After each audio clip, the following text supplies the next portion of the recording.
जय श्री कृष्णा। माँ की तड़पती आत्मा की दर्द भरी कहानी सुनकर आपकी आंखों में आंसू आ जाएंगे।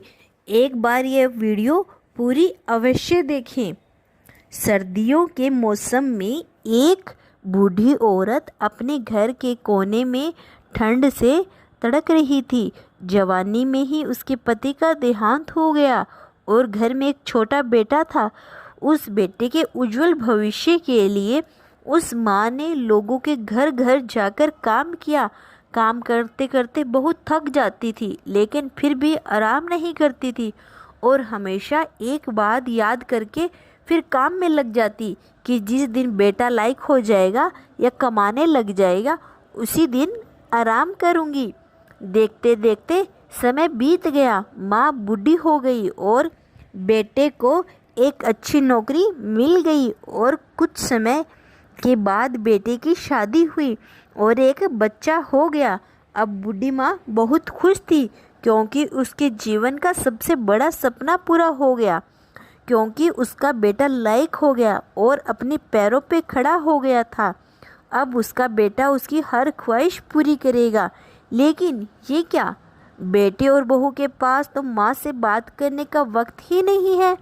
बस इतना फर्क पड़ा था। माँ के जीवन में पहले वो बाहर लोगों के जूठे बर्तन साफ करती थी और अब अपने बेटे और बहू के पहले बाहर के लोग के वो कपड़े धोती थी। अब अपने बेटे और बहू के फिर भी खुश थी, औलाद थी उसकी। सर्दियों का मौसम आ गया। एक टूटी चारपाई पर घर के बिल्कुल बाहर वाले कमरे में एक फटे पुराने कंबल में सिमट कर लेटी थी और सोच रही थी, आज बेटा आएगा तो उससे कहूँगी कि तेरी माँ को रात को ठंड लगती है, एक नया कंबल ला कर दे दो।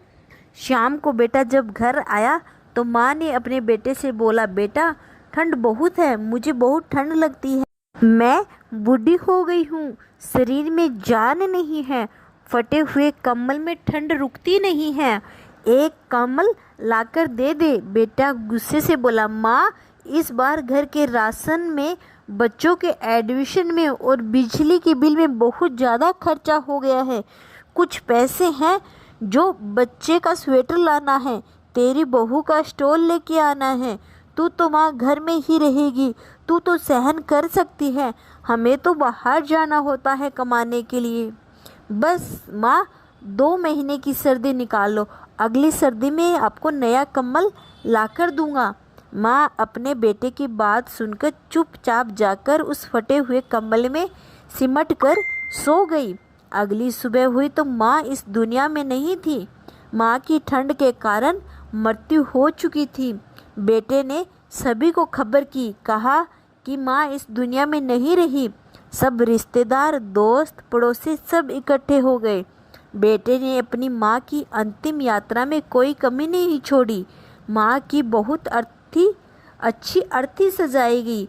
बहुत महंगा स्टॉल माँ को उड़ाया गया था। सारी दुनिया अंतिम संस्कार को देखकर कह रही थी कि हमें भी हर जन्म में ऐसा बेटा ही देना। मगर उन लोगों को क्या पता था कि मरने के बाद भी एक माँ आत्मा ठंड से तड़प रही थी, सिर्फ एक कंबल के लिए। दोस्तों, आपके माँ बाप अगर आपके साथ हैं तो आप भाग्यशाली हैं। आज आप अपने जीवन में जो कुछ भी हो उन्हीं की मेहनत और लगन की वजह से हो। जीते जी अपने माता पिता की सेवा करना कि पहला आपका कर्तव्य है। जय श्री कृष्णा। अगर वीडियो पसंद आए तो चैनल को subscribe, like and comment and share अवश्य करें। जय श्री कृष्णा।